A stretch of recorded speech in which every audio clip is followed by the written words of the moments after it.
आज़ादी के 75वें वर्ष पूरे होने पर कांग्रेस पार्टी द्वारा आज आज़ादी के गौरव पदयात्रा का हरियाणा प्रदेश कांग्रेस अध्यक्ष चौधरी उदय भान के नेतृत्व में होटल चिराग पैलेस बैंकेट से आरंभ किया गया। इस अवसर पर कार्यकर्ताओं को संबोधित करते हुए हरियाणा प्रदेश कांग्रेस अध्यक्ष चौधरी उदय भान ने कहा कि हमारे देश को आज़ाद कराने में अनेकों स्वतंत्रता सेनानियों ने अपनी जान को कुर्बान किया था। उनकी इस बलिदान के कारण ही आज हमारा भारत देश आज़ाद हुआ है। राष्ट्रपिता महात्मा गांधी, सुभाष चंद्र बोस, भगत सिंह व अन्य आज़ादी के मतवालों के द्वारा इस देश को आज़ाद कराने में अपना योगदान दिया गया था। देश के आज़ाद होने के बाद प्रधानमंत्री पंडित जवाहरलाल नेहरू के प्रधानमंत्री काल में देश में लगातार तरक्की की। उदय भान ने कहा कि कांग्रेस के शासनकाल में ही हरित क्रांति, श्वेत क्रांति व देश के विकास के लिए अनेकों योजनाओं को लागू किया गया था। उन्होंने कहा कि इस देश में जो आज हम लोगों के हाथ में मोबाइल में कंप्यूटर है वो भी पूर्व प्रधानमंत्री स्वर्गीय राजीव गांधी की ही देन है। वहीं महिलाओं को 50% आरक्षण दिलवाने में भी कांग्रेस पार्टी का अहम योगदान है। उदय भान ने कहा कि भाजपा व आरएसएस द्वारा कभी भी देश के तिरंगे को फहराने का कार्य नहीं किया गया। इनके द्वारा आज़ादी में किसी भी प्रकार का कोई सहयोग नहीं दिया गया था। उन्होंने भाजपा पर हमला करते हुए कहा कि आज तिरंगा यात्रा के नाम पर देश के नागरिकों को धोखा दे रहे हैं। इसकी पोल खोलने, हरियाणा में बेरोजगारों को रोजगार न दिलाने, 3 लाख बुजुर्गों की पेंशन काटने आदि को लेकर के कांग्रेस पार्टी द्वारा पूरे हरियाणा में आज़ादी की वर्षगांठ पर आज़ादी के गौरव पदयात्रा का आरंभ किया गया। जिसकी आदि को लेकर के कांग्रेस पार्टी द्वारा पूरे हरियाणा में आज़ादी की वर्षगांठ पर आज़ादी की गौरव पदयात्रा का आरंभ किया गया, जिसका शुभारंभ आज होडल में किया गया।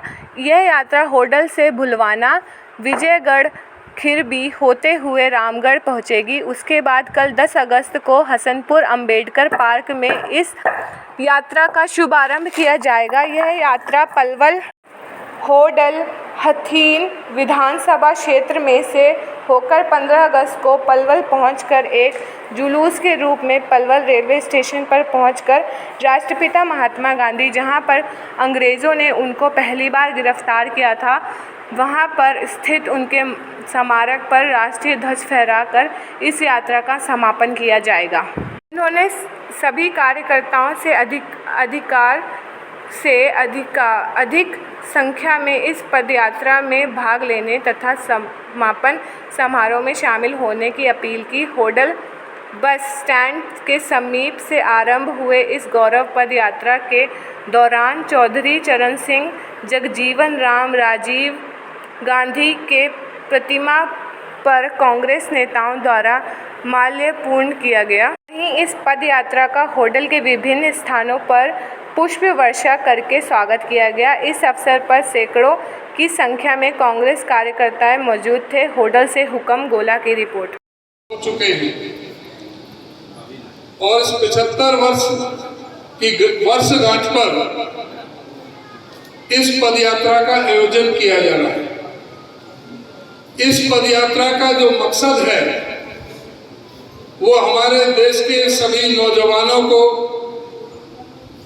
भारत माता के वो महान सपूत जिन्होंने अपनी जवानी जिंदगी जेल में काट दी, लाखों लोग जेलों में गए, कई हजार लोगों ने अपने प्राणों का बलिदान दिया इस देश को आजाद कराने के लिए। आज आवश्यकता है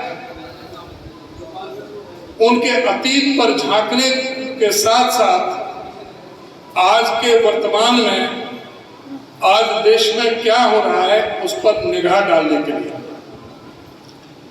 ये आजादी के लिए बहुत लड़ाई लड़ी गई। 62 वर्ष तक कांग्रेस पार्टी ने स्वाधीनता संग्राम के आंदोलन में संघर्ष किया।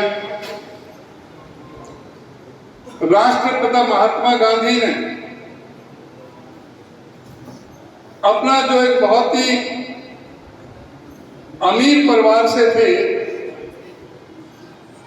जो पोरबंदर में जो एक वहां राजा के जो दीवान थे, उनकी बहुत बड़ी हवेली है, और लंदन में जाकर के वो पढ़े थे, बैरिस्टरी करी थी। फिर दक्षिण अफ्रीका में काले और गोरे का जो भेद था उसके खिलाफ वहां पर, उसी संदर्भ में आज हम अपने होडल विधानसभा की तरफ से पदयात्रा निकाल रहे हैं। सभी जिलों में ये 75 किलोमीटर की पदयात्रा कम से कम हो। नेताजी सुभाष चंद्र बोस जिन्होंने जय हिंद का नारा दिया कि तुम मुझे खून दो मैं तुम्हें आजादी दूंगा, ऐसे महान नेताओं ने कांग्रेस पार्टी के साथ साथ दोनों तरह से अहिंसा के रास्ते पर भी और बलिदान के रास्ते पर भी काम किया।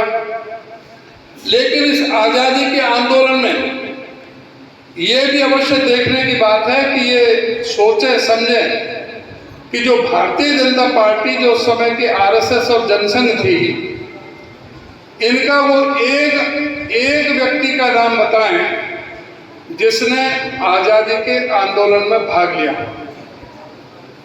1942 में जब भारत छोड़ो आंदोलन का आह्वान महात्मा गांधी ने किया था, तो इनके आरएसएस प्रमुख ने अंग्रेजों के जो वायसराय था उस समय उसको पत्र लिखा था कि हम भारत छोड़ो आंदोलन के साथ राष्ट्रपिता महात्मा गांधी के साथ नहीं हैं, हम ब्रिटिश हुकूमत के साथ हैं।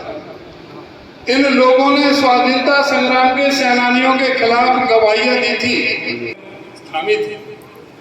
तो इस देश के अंदर जो औद्योगिकरण आया, जो उद्योग धंधे लगे, जो फैक्ट्रियां लगी, ये पंडित जवाहरलाल नेहरू की देन है। देश के अंदर IIM, IITI एजुकेशन को बढ़ावा देने के लिए ये पंडित जवाहरलाल नेहरू की देन है।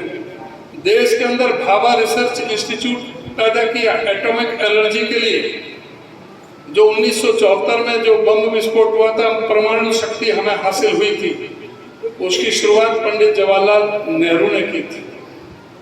पंडित जवाहरलाल नेहरू ने गुट निरपेक्ष आंदोलन का नेतृत्व किया था कि हम किसी गुट में नहीं है, हम खुद अपने आप में हैं। उनका नेतृत्व करने का काम पंडित जवाहरलाल नेहरू ने किया था। जब पंडित जवाहरलाल नेहरू के बाद जो अनाज की कमी को दूर करने के लिए जय जवान जय किसान का नारा लाल बहादुर शास्त्री ने किया था। हरित क्रांति इंदिरा जी के टाइम में आई थी। जो बड़ी बड़ी जो नहरें, डैम, बंदरगाह, भाखड़ा डैम जैसे, हीराकुंड डैम जैसे जो बांध जो बने, जिससे सिंचाई की नहरें जो निकली, बम्बे जो निकले, रजवाहे निकले, ये कांग्रेस पार्टी के देन था। सिंचाई के साधन हुए, बीज अच्छे उपलब्ध कराए, खाद उपलब्ध कराए, जिसकी वजह से आज 75 मन और 80 मन तक का किला बैठा है।